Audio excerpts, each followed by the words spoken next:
사랑하는 우리 성도님들, 사람은 언제나 필요 가운데 살고 있습니다.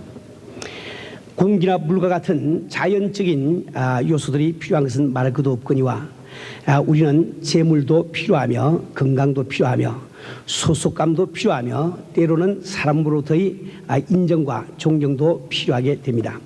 살 수 있는 집도 필요하거니와 먹을 수 있는 양식도 필요합니다. 입어야 되는 의복도 필요하며 사람들로부터 받을 사랑도 필요합니다. 또 우리가 사랑할 수 있는 이런 대상도 필요한 것이 바로 인간인 것입니다. 사람이 언제나 필요 속에 살고 있다는 것은 우리 인간이 피조물이기 때문에 오는 필연적인 결과라고 말할 수가 있습니다. 인간의 근심, 걱정, 불안의 원인이 바로 여기 있는 것입니다. 필요한 것은 있는데 그 필요한 것이 혹시 내 손에 들어오지 않으면 어떡하나, 또 내 손에 있는 필요한 것들이 혹시 사라지면 어떡하나, 우리는 항상 전전긍긍하면서 살아가고 있는 것입니다. 우리 성도들, 우리는 흔히 인생을 전투에 비기도 하며 생존 경쟁이라는 어휘를 쓰기도 합니다. 이것은 우리가 서로 필요한 것이 얼마나 많이 있는지 이것을 단적으로 설명해 주고 있는 것입니다. 우리가 아침 일찍 일어나서 때로는 인간의 도리마저 저버리고 때로는 성도로서의 본분마저 저버리고 동분서주하면서 밤늦게까지 애를 쓰는 이유는 무엇입니까? 바로 우리에게 필요한 것들을 구하기 위한 노력인 것입니다. 사람은 피조물이기 때문에 필요한 것이 있기 마련이요, 그 필요한 것을 입수하기 위해서 평생을 살아가다가 죽어가는 것이 인생이라고도 말할 수가 있습니다. 그렇다고 하여 우리가 필요한 것을 다 가지게 되는 것은 결코 아닙니다. 필요한 것이 더 없는 이런 그 상태에서, 만족한 상태에서 생을 살고 있는 사람은 아무도 없습니다. 끊임없이 필요 가운데 살고 있으면서 그 필요를 충족시키지 못하는 사람들은 이 사실에 대해서 두 가지 전혀 다른 생활 태도를 갖는 것 같습니다. 한 가지는 인간이 마치 모든 필요한 것을 얻을 수 있는 것처럼 스스로 속고 살고 있는 생활 태도입니다. 인간은 인간의 필요를 채우기 위해서 자동차도 만들고 기차도 만듭니다. 배도 만들고 비행기도 만들게 됩니다. 에어컨디셔너도 만들고 히트도 만들게 됩니다. 이런 것을 보면 마치 인간은 점차적으로 인간의 필요를 채워가는 이런 낙관적인 태도를 가지기가 참 쉽습니다. 그러나 우리는 이런 모든 기계 문명이 발달하기 때문에 또 연료라고 하는 이 동력원이라고 하는 다른 필요 요소를 또 가지게 되는 거예요. 우리 성도들, 우리가 오늘날 이 걸프만의 이 뭡니까 그 위기로 말미암아 세계가 전전긍긍하면서 우리가 참 하루하루를 지나고 있는 것, 이것도 바로 이 동력원을 필요하는 필요 때문에 오는 결과라고 말할 수가 있습니다. 만약에 기계 문명이 발달하기 전이었다고 하면 한 사막 속에는 작은 나라에 하나의 부족의 그 족장에 불과한 이런 그 사담 후세인 이라크 대통령 때문에 이 세계가 다 벌벌 떨고 있지는 않을 거예요. 이처럼 우리는 참 이 필요 가운데 있으면서도 그 필요를 충족시킬 수 있다는 이런 망상 가운데서 우리가 살고 있지만은, 우리가 그 망상을 하고 있는 동안에 우리는 또 다른 필요에 직면하고 있는 이 인생을 직시를 할 줄 알아야 됩니다. 그 반면에 필요한 것은 많지만은 도무지 필요한 것을 손에 넣을 수 있는 이런 그 가망이 없기 때문에 아예 포기하고 사는 이런 사람들도 있습니다. 저는 30살 될 때까지는 독신주의로 지나왔습니다. 어릴 때는 철 모르게 여학생과 교제한 적도 들어있지만은 좀 철이 든 다음부터는 전혀 여자를 교제를 한 적이 없이 30살까지 지나왔어요. 그럼 왜 그런 거 하니까 저는 어릴 때부터 혼자 살아오면서 정말 이게 너무 이게 사랑이 그립고 인정이 그립기 때문에 내가 결혼을 하게 되면 내 송두리째 내 모든 것을 다 주고 또 다 받을 수 있는 이런 참 여인을 필요로 하고 있는데 도무지 이 세상에서 그런 여인을 발견할 것 같지가 않았습니다. 그래서 아예 없는 여인을 찾기보다는 혼자 살자 이게 포기를 하고 독신주의로 지나다가 우리 사람을 다행히 만나서 결혼을 하게 됐지요. 우리 성들, 우린 필요 속에 살 수밖에 없는 인간.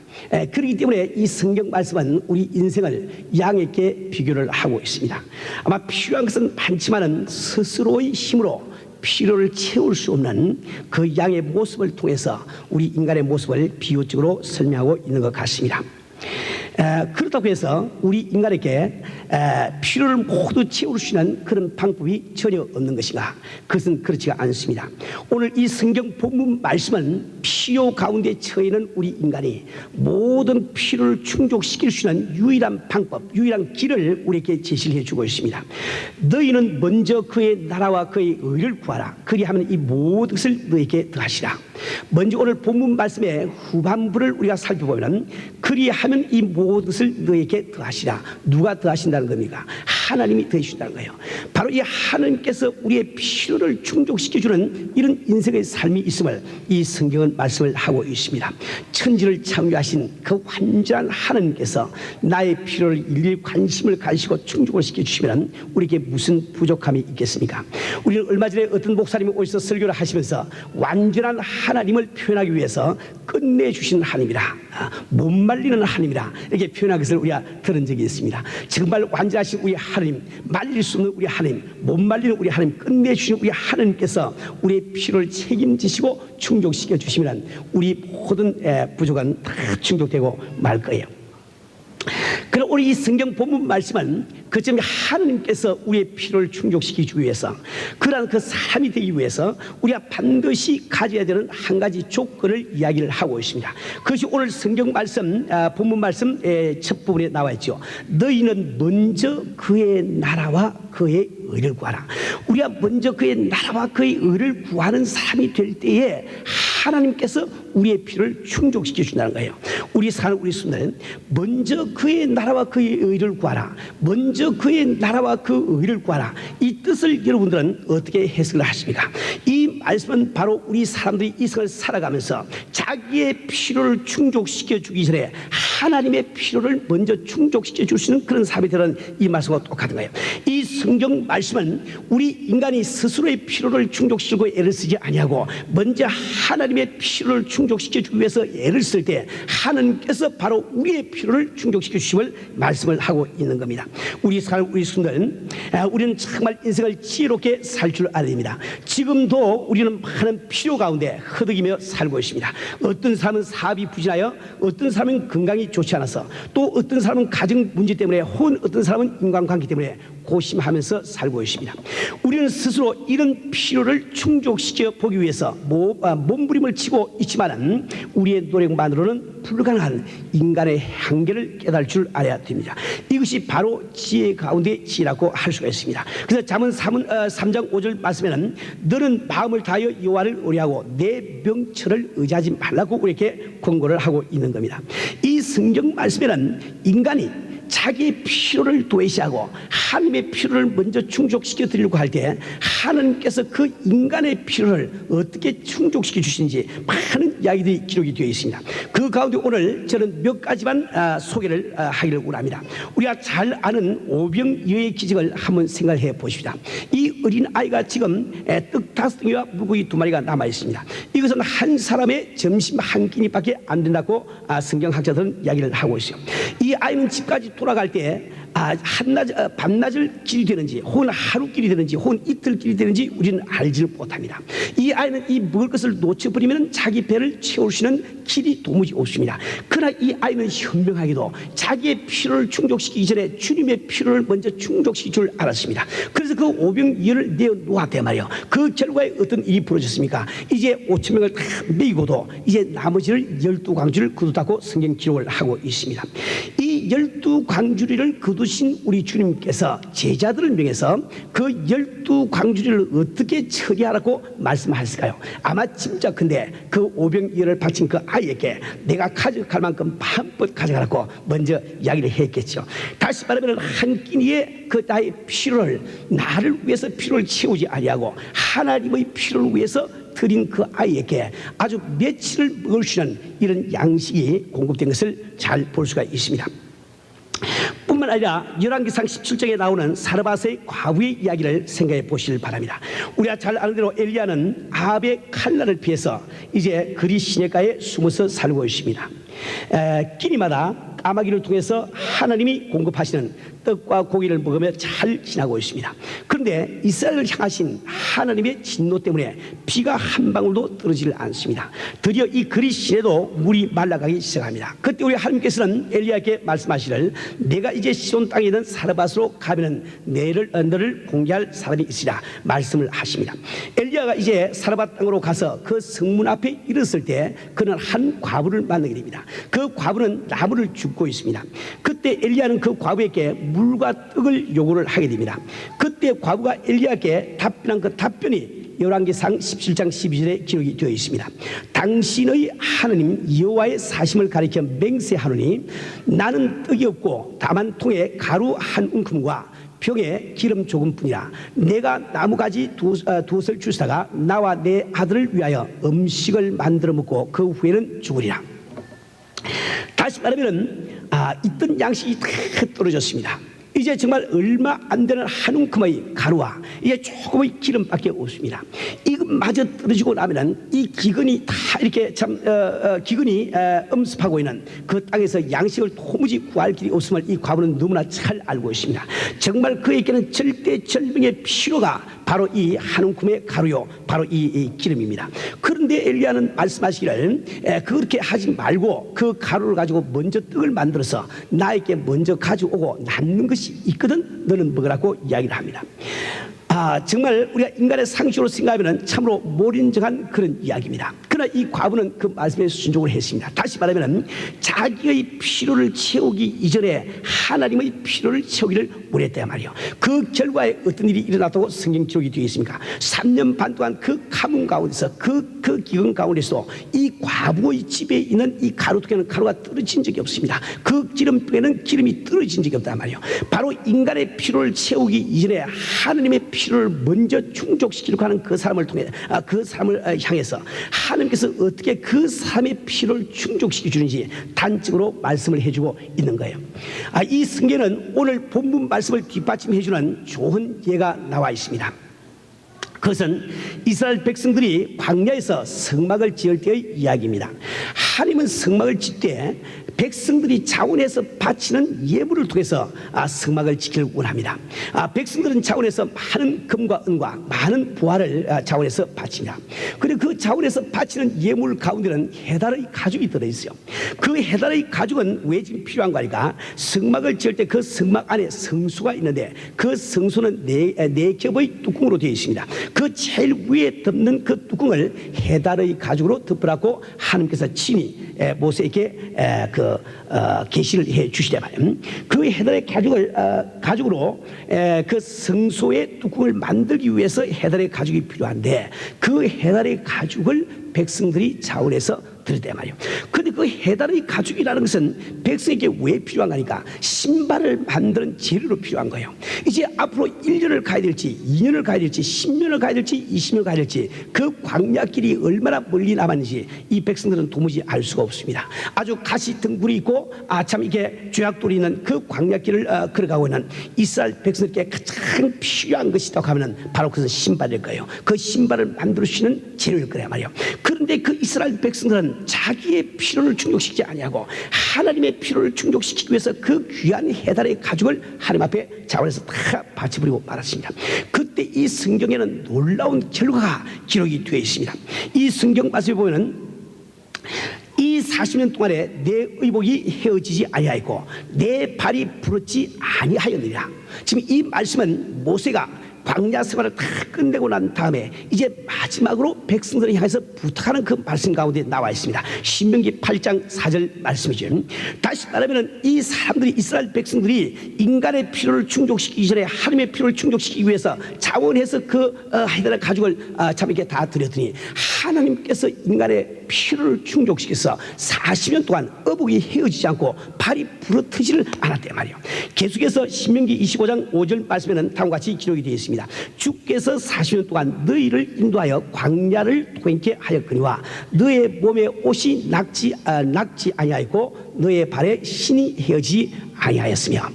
우리 사람 우리 순간 우리 하나님께서 우리의 필요를 충족시켜 주시려면 무엇을 우리가 얻지를 못하겠습니까? 하나님께서 우리의 필요를 충족시켜 주기를 원하시면 모든 문제가 다 해결되어 버리고 마는 겁니다. 우리 사는 우리 성도들, 우리 앞에는 두 가지 길이 놓여 있습니다. 내가 나의 힘으로 나의 필요를 충족시키기 위해서 아둥바둥 참 일생을 지나는 이런 참 인생이 있는가 하면, 내가 먼저 하나님의 필요를 충족시켜 드림으로 말미암아 하나님께서 나의 필요를 충족시켜서 언제나 시내까지 심겨온 나무처럼 참으로 형통하는 이런 삶을 우리가 살 수 있단 말입니다. 우리 사는 우리 성도들, 우리는 정말 이 인간의 필요를 내 스스로 충족시키기 이전에 내 사랑하시는 주님의 필요를 먼저 충족시켜 드리는 이 성도님 되시를 주의 이름으로 축원을 합니다.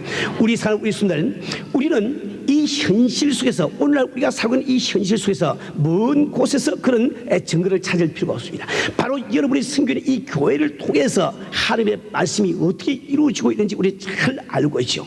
오늘 참 많은 교회들이 있지만은 특히 이민교회 가운데서 5만여 평이 넘는 이런 대지를 쓰고 있는 교회가 몇 교회나 되겠습니까? 우리가 참 이 교회를 개척한 지 8년밖에 안 되지만은 3천여 명 이상의 성도들이 모여서 예배를 드리는 이런 교회가 몇 교회나 되겠냐 말입니다. 정말 여러분들 이게 바라보시면 참 우리 교회에 많은 교육자들이 있습니다. 참 많은 장로님들이 있습니다. 많은 교구장님들이 계시고 많은 구육자님들이 계세요. 얼마나 한 분 한 분이 다 훌륭하십니까? 어떻게 인간의 힘으로 이런 모든 필요를 충족시켜서 이런 장로님들, 이런 교육자들, 이런 구육자님들, 이런 교구장님들을 우리가 모실 수가 있을까요? 그것은 바로 하나님께서 우리의 필요를 충족시켜 주셔서 보내주시기 때문에 그것이 가능한 것이, 인간의 힘으로 그건 도무지 불가능하다 말입니다. 우리 사는 우리 성도들, 우리는 정말 오늘까지 하나님께서 우리를 도와주셔서 우리는 많은 선교를 하고 있는 사실을 잘 알고 있습니다. 우리가 참 이게 일본, 한국, 혹은 인도네시아 여러 나라들의 그 선교를 말할 것도 없거니와 이 설교 시간을 통해서 우리가 구체적으로 중공 땅에서 우리는 어떻게 선교를 하고 있으며 소련 땅에서는 어떻게 선교를 하고 있는지 누누이 말씀을 드린 적이 있습니다. 이번 지난 주간에도 참 이렇게 유럽에 가서 우리가 오랫동안 기도해 오던 입양자 선교를 하면서 정말 참 얼마나 그 감격스러운 장면들이 많은지 이루 말할 수가 없습니다. 우리 성도님들 한 분 한 분이 함께 가서 다 그것을 목적으로 했으면 얼마나 좋았을까. 저는 그 생각을 금할 수가 없습니다. 이번에도 저희 교인들 한 40여 명이 저와 함께 동행해서 네덜란드로 갔습니다. 우리가 오랫동안 기도해 오던 입양자 사랑의 불꽃을 위해서였죠. 그곳에 갔을 때 입양자 30여 명과 유럽에 사는 교포들의 자녀 30명, 약 한 70여 명이 함께 모여서 그 청소년들을 데리고 4박 5일 동안 사랑의 불꽃 행사를 진행을 하게 되었습니다. 여러분들이 잘 알고 있다시피 입양자의 경우는 그들에게 복음을 전한다는 것이 얼마나 어려운지 이루 말할 수가 없어요. 그들은 자신이 어릴 때 입은 상처로 말미암아 내 조국이 나를 버리고 나를 낳은 부모가 나를 버렸다는 이 상처 때문에 하나님을 향해서 뿐만 아니라 사람에게 마음을 닫고 살고 있는 아이들이 바로 이 아이들입니다. 그뿐만 아니라 그 아이들은 각기 자기의 처지에서 아주 그 다양한 반응을 보이고 있습니다. 그것이 와 있는 입양자들과 이게 개인적으로 이야기할 때 어떤 아이는 이런 이야기를 합니다. 자기의 과거에 대해서 자기가 지금 알고 있는 것은 자기가 어릴 때 이렇게 길바닥에서 어떤 여인이 자기를 주었는데 그 여인은 자기를 키우기를 원했지만은 집이 가난하기 때문에 남편이 반대를 해서 자기를 과원에 주었다. 그 사실 외에는 자기는 더 알지 못한다는 거예요. 그러니까 자기의 본명이 무엇인지, 자기의 성이 무엇인지, 자기 이름이 무엇인지 부모를 찾을 길이 도무지 없는 이런 그 처지에 있는 아이들도 있습니다. 또 어떤 아이들은 참 이렇게 그 프로그램이 진행되는 동안에 혼자 밖에 나서 목을 놓아서 통곡을 하고 웁니다. 가서 왜 우느냐고 물어보니까 그 아이가 저한테 그런 이야기를 해요. 목사님, 만약에 하나님이 계시다고 하면 왜 내게 이런 일이 일어나야 됩니까? 왜 나는 누가 나를 낳은지도 알지 못하고 살아야 됩니까? 왜 나는 부모에게 버림을 받아야 됩니까? 하나님이 계신다고 하면 어떻게 이런 일이 일어날 수가 있습니까? 그렇게 하면서 참 자기는 그 자기를 낳은 또 부모를 만나기를 원한다고 아주 이렇게 참 목 놓아오는 이런 그 학생을 보기도 했습니다. 또 어떤 학생은 그런 이야기를 해요. 목사님, 이제 제가 나의 그 생부모님을 만나면 무엇을 하겠습니까? 나를 낳은 어머니 아버지를 만난들 내가 무엇을 하겠습니까? 여태까지 그냥 지나왔으니 앞으로 저는 이대로 그냥 살기를 원합니다. 내 부모님 어디 계신 소식을 안다 할지라도 나는 찾아가서 그들을 만날 그런 생각이 조금도 없습니다. 이런 또 반응을 보이는 이런 그 아이들도 있다면, 이런 그 다양한 이런 그 상처 입은 이 아이들을 데리고 참 이 행사를 한다는 것이 그렇게 쉬운 일만은 아니었습니다. 처음에 그들이 참 도착했을 때 함께 인사를 나누고 노래를 부르고 오락을 할 때는 제법 잘 따라오는 것 같았습니다. 그런데 조금 경건된 찬송을 부르기 시작하자마자 한 여학생이 뻘떡 일어나서 그만 나가버려. 그 뒤주자 나가서 붙들고 물어보았더니 그 학생 하는 이야기가, 나도 예수를 믿는 사람이지만 당신들 믿는 것처럼 그렇게는 믿을 수가 없다는 거예요. 이 아이를 어떻게 설득을 하겠습니까? 그래서 그 아이에게, 내가 지금 예수 믿는다고 이야기하는데 너는 평생 동안 살아오는 동안에 예수를 만난 적이 있느냐 물어보니까 내가 만난 적이 있다는 거예요. 만난 적이 있다고 하는데 뭐 이야기를 할 길이 있어야죠. 또 이제 자기들 그 참 이 프로그램을 위해서 시계를 다 빼놓고 오라고 그랬는데 한 몇 아이가 또 시계를 또 차고 나왔습니다. 그래서 한 놈을 불러가지고, 너 내가 시계를 벗어놓고 나오라고 그랬는데 내 말을 혹시 잘 못 알아들었니? 그랬더니 내가 잘 알아들었는데 내가 시계 벗을 필요가 없어 차고 나왔다는 거예요. 내가 그 시계를 좀 벗어야 내게 유익함이 있을 것이라고 이야기했더니, 내가 평생 차고 있은 시계인데 왜 내가 벗습니까? 이 이야기를 하니 뭐라고 걔들께 이야기를 할 길이 없대 말입니다. 얘들 이 유럽 사람들 특유의 이 교만과 이 유럽 사람 특유의 그 영적인 눈먼간 이것이 있어가지고 도무지 경건에 대해서는 도무지 알지 못합니다. 우리 한국 사람들이 참 예수를 안 믿어도 그들이 참 이 경건스러운 이런 그 예배 속에 들어가야 되면은 무엇인가 마음이 이렇게 겸해지면서 이렇게 경건된 마음이 생기지 않습니까? 그러나 얘들은 그런 것이 전혀 없어요. 그 예배 시간에 참 데려가서 예배를 드릴 때도 얘들은 둘레서 다 이렇게 구경하고 있습니다. 같이 기도하자고 그래도 다 눈 뜨고 다 구경하고 있지, 눈을 감고 기도하는 애들이 한 사람도 없어요. 같이 이게 예배 시간에도 다리를 다 꼰 채로 그냥 자기 마음대로 있지 도무지 이게 없대요. 이 입양자들은 자기들 주관에 맞지 않는 것은 도무지 하려고 하지 않은 이런 아이들이에요. 이 아이들은 참 양수하고 말을 잘 듣습니다. 말을 잘 듣지만은 자기 주관과 어긋나는 것은 안 하려고 생각하는 이런 아이들. 이런 그 아이들을 데리고 저희들이 이렇게 참 집회를 해 나가는데 아마 한 4일째쯤 되었을 거예요. 4일째쯤 되어서 우리가 참 성찬 예식을 거행하는데, 그때 이 아이들이 그 성찬 예식 상 앞에 나와서 도무지 우리가 상상하지 못한 그런 애들이 나와서 그 자리에서 눈물을 흘리면서 예수를 구주로 영접하는 그런 모습을 보았습니다. 또 하루가 더 지나서 마지막 날이 되었을 때 그 간정 시간에 그 간정하는 그 모습, 마지막에 헤어지는 그 모습은 정말 우리 팀 멤버로 가신 우리 성도들은 평생 동안 뇌리에서 사라지지 않을 거예요. 정말 우리 성도들께 다 보여주고 싶었던 이런 그 감격적인 그런 순간이었습니다. 정말 이 가운데 이런 아이들 가운데 누가 나와서 간증을 할 것인가, 우리 팀 멤버들도 상당히 걱정을 많이 했다고 이야기를 해요. 그러나 참 간증 시간을 선포를 했을 때 그 아이들이 앞을 다 두어서 눈물을 흘리면서 간증을 시작합니다. 제가 참 이 캠핑에 와서 처음으로 예수를 만난 이 감격을 이야기를 합니다. 정말 예수 위해서 살고 싶은 그 심정을 이야기합니다. 또 어떤 학생은 내가 아직 예수를 만나지는 못했지만 내가 앞으로는 이 예수에 대해서 더 많이 공부하고 꼭 나도 믿음을 가지려고 내가 노력을 했습니다. 이렇게 간증하는 학생들도 많이 나옵니다. 정말 그들 간증 가운데는 아픈 상처도 많이 나오고 참 여러 가지 참 그들이 당한 어려움도 많이 나왔습니다. 우리 참 그 팀 멤버 한 사람 한 사람은 다 눈물을 참 그칠 줄 모르고 울면서 우리는 그 간증을 다 들었죠.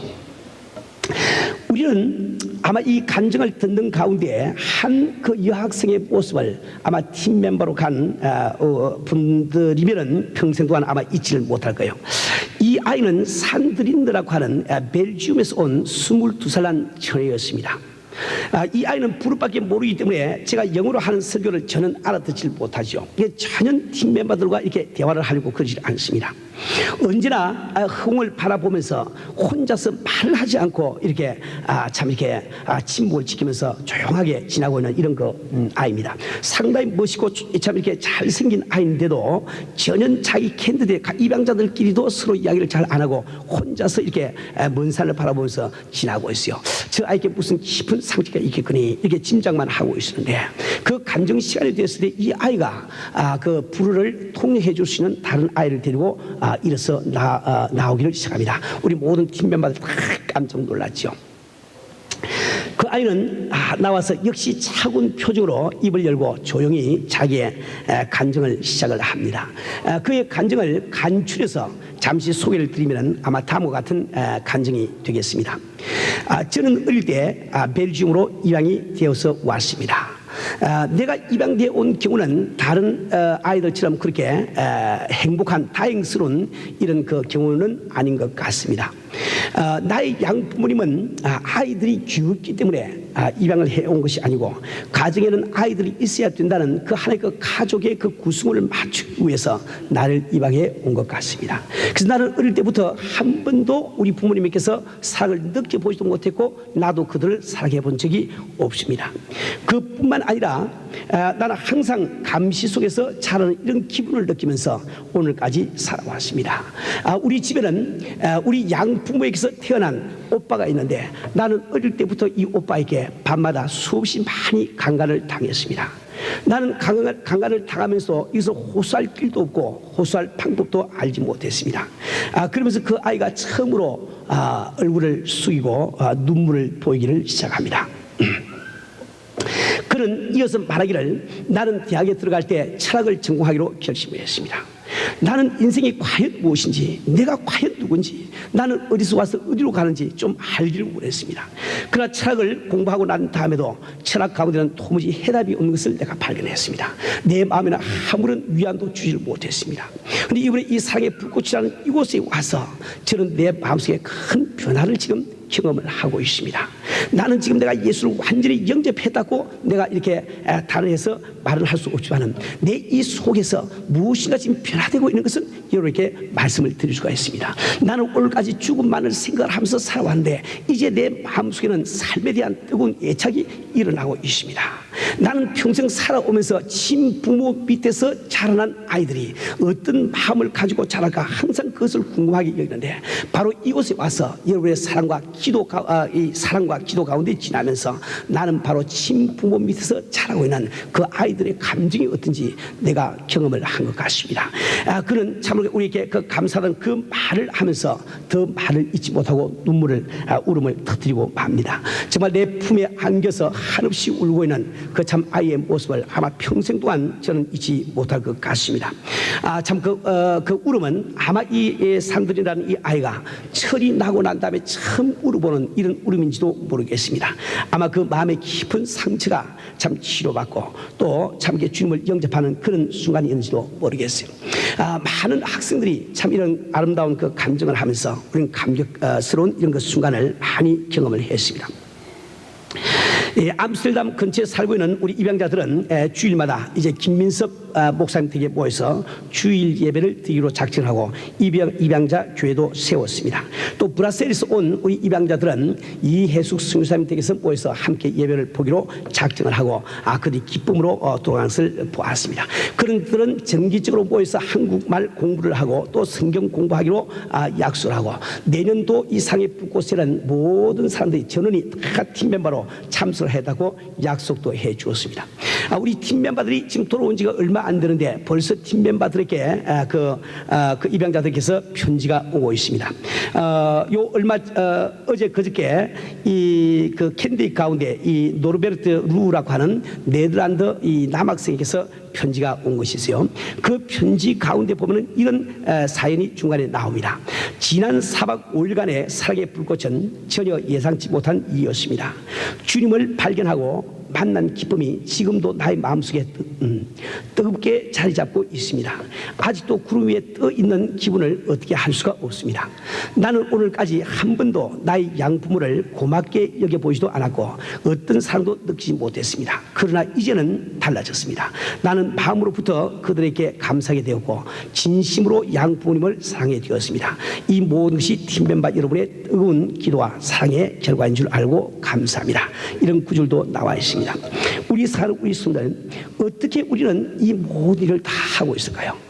우리가 잘나서 하고 있는 게 하나도 없겠지요. 우리 노력으로 되는 일도 하나도 없겠지요. 우리 주님께서 우리의 필요를 충족시켜 주시기 때문에 이 모든 것이 가능한 것입니다. 그런데 우리가 주님께서 우리의 필요를 충족시키기 위해서 우리가 한 일이 무엇입니까? 우리 교회에서는 첫 참 이 세 가지 모일 그때부터 바로 우리의 필요를 충족시키기 이전에 주님의 필요를 충족시켜 드리기 위해서 우리는 예산 절반을 선교비로 쓰기로 작정을 했습니다.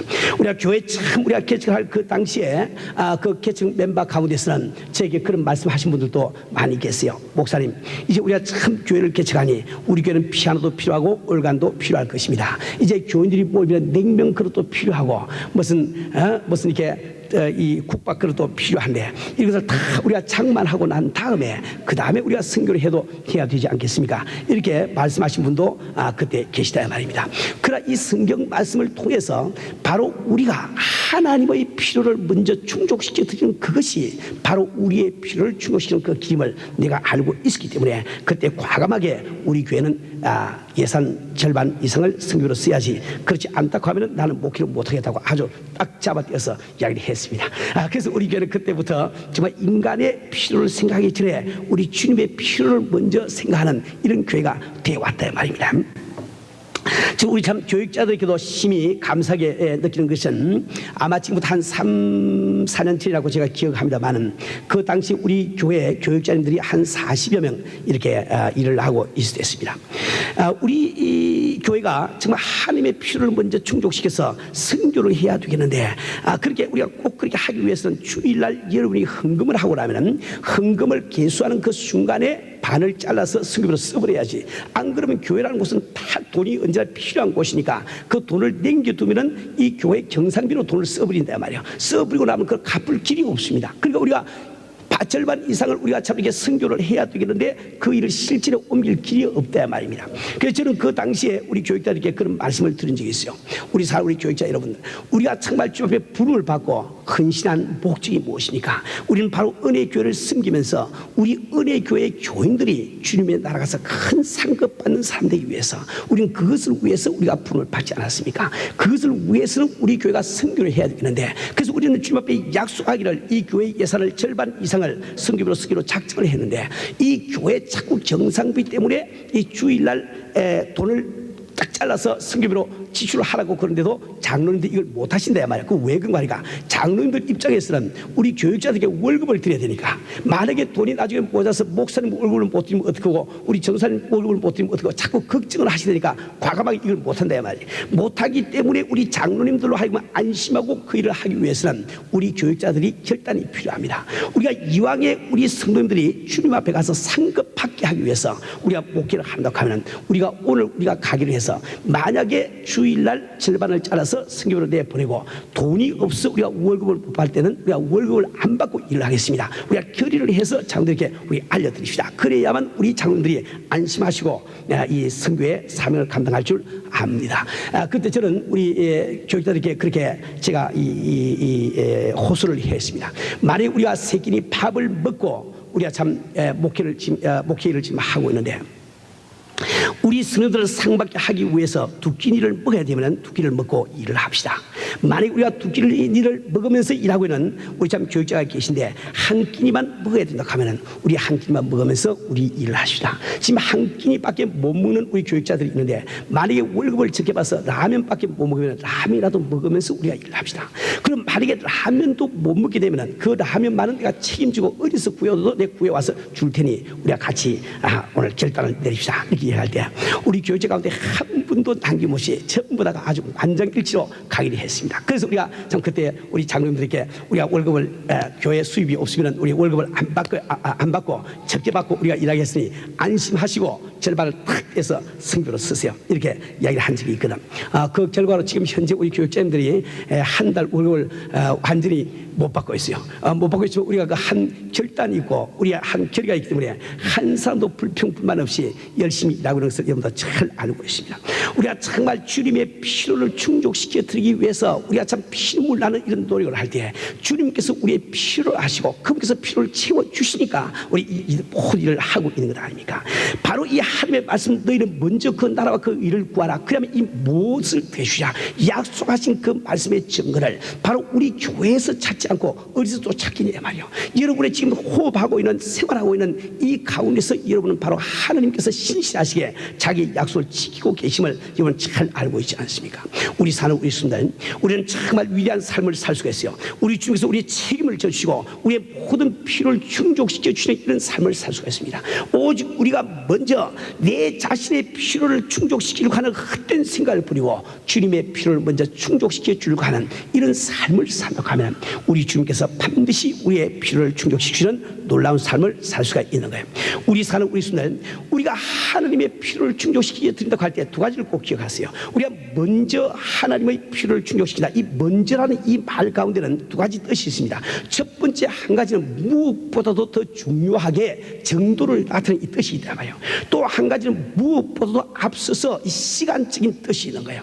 우리는 언제든지 주님의 필요를 충족시킬 때 무엇보다도 주님의 필요를 더 중요하게 알고 그 필요를 충족시키려고 하는 것이 먼저 그분의 필요를 충족시켜 드리는 삶이 되는 거예요. 뒤로 미루지를 아니하고 지금 당장에 주께서 필요한 것을 내가 드리려고 하는 그것이 바로 하나님의 필요를 충족시켜 드리는 삶이 될 수가 있는 거예요. 우리가 주님의 필요를 충족시켜 드린다는 이것은 비단 시간이나 돈에 관한 이런 문제만은 아닙니다. 우리 생활 전체가 그와 같이 되어야 되는 거예요. 지금 이웃이 내 뺨을 때렸습니다.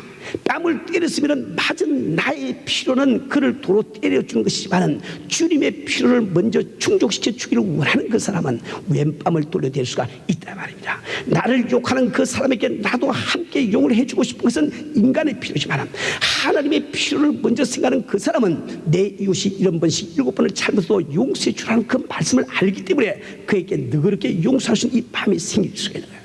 우리 사는 우리 스님들이 정말 어떻든지 주님의 이 필요를 먼저 충족시켜 드리는 이런 삶이 됨으로 말미암아 주님께서 여러분의 필요를 충족시켜 주시는 위대한 삶을 사실 주님으로 축원을 드립니다. 우리 사는 우리 스님들, 믿음은 모험입니다. 해보지 않고는 체험을 할 수 없는 거예요. 믿음은 모험이에요. 우리가 정말 하나님의 말씀, 내 눈에 보이지 아니하시는 하나님의 말씀을 따라서 사는 것은 모험이다 이 말이에요. 모험이라는 것은 반드시 위험을 동반을 하고 있습니다.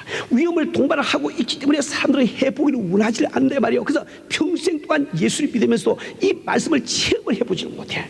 그래서 이 성경 말씀은 너희들이 11조를 내어서 내가 너의 창고가 넘치도록 채워주나 안 채워주나 시험해 보아라. 시험해 보라는 거예요. 모험을 해보라 이 말이야. 우리 사는 우리 손들, 여러분 오늘 정말 결단의 시간을 갖기를 바랍니다. 정말 내 힘으로 나의 필요를 채울 수 없는 인생을 이 필요를 채우기 위해서 바둥 애를 쓰면서 일생을 내가 보는 것보다는 아예 이 시간에 내 능력을 포기해버리고 이제 내가 참 주님의 필요를 먼저 채워드리는 이런 성도하리라. 그래서 정말 하나님의 약속의 말씀이 내게 이루어지는 것을 내가 경험하고 내가 참 하나님의 영광을 위해서 간증하리라. 결단을 내리시는 여러분 되시기를 주님으로 축원합니다.